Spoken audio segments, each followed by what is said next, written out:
All right. Good morning, everybody. I'm still in my PJs, but I'm thinking I'm going to stay in them all day long. So, why don't you go ahead, get your book, and let's join in on chapter 14.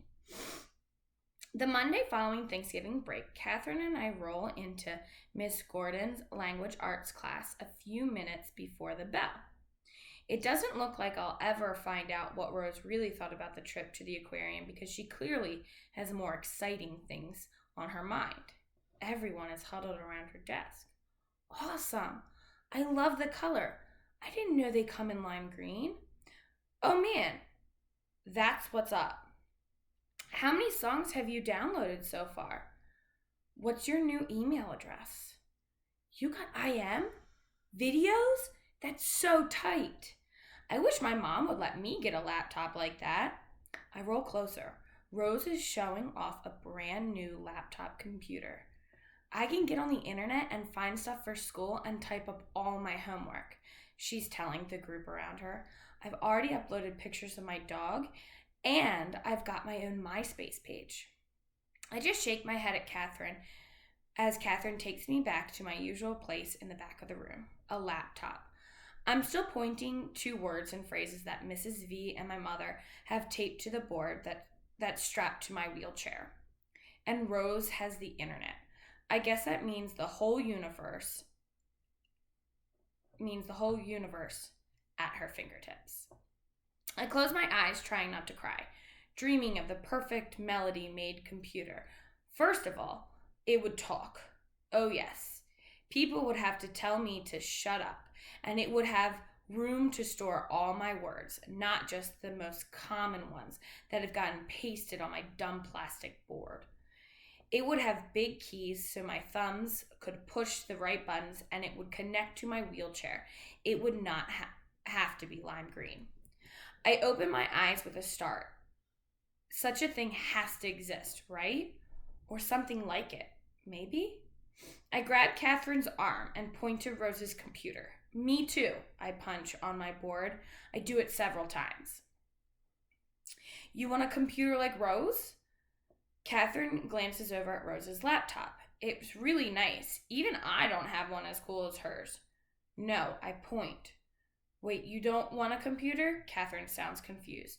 I have learned to be patient with people. Once again, I point to Rose's computer and then to the words, me too. I search all over my communication board and the words better, nicer, and cooler just aren't there. So I point to good. Then go to the alphabet strip and then jab the letters E and R. Gooder. I sound like a doofus. Oh, Catherine says finally. You want a better computer than Rose's. Yes, I pound on my board. Then I point to for and me. I get it, Catherine cried. You want something specially designed for you. That's just plain brilliant, Melody. I spell out duh and we laugh. Miss Gordon starts class, then reminding everyone about due dates for the biography project. Tomorrow, she announces, class will meet in the media center so that you can make final choices about the person you will write about. And next week, we'll begin making outlines of our life stories. Any questions? Connor, always the class clown, raises his hand.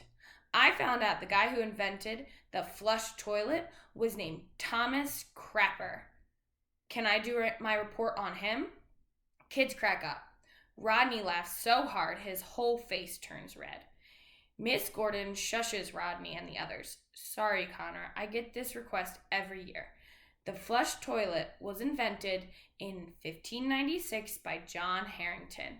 No funny name. Do you still want to research him? Connor looks deflated. Nah, I guess I'll stay with the folks who started McDonald's. If I've got to spend a lot of time looking up stuff, burgers are better than toilets. Rodney tries to bust out laughing again, but Miss Gordon silences him with a look. Who will you choose to write about? Catherine asks me as Miss Gordon walks around the class talking to students about their projects. I think for a minute. Stephen Hawkins, I spell out. I want to know how he does ordinary stuff like eating and drinking. After all, he's a grown man. Does his wife put him on the toilet? He has kids. How does he manage to be a dad?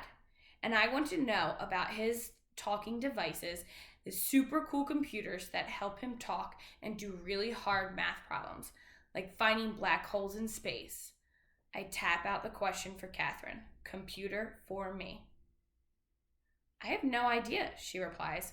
Let's check it out. All right. That's the end of chapter 14.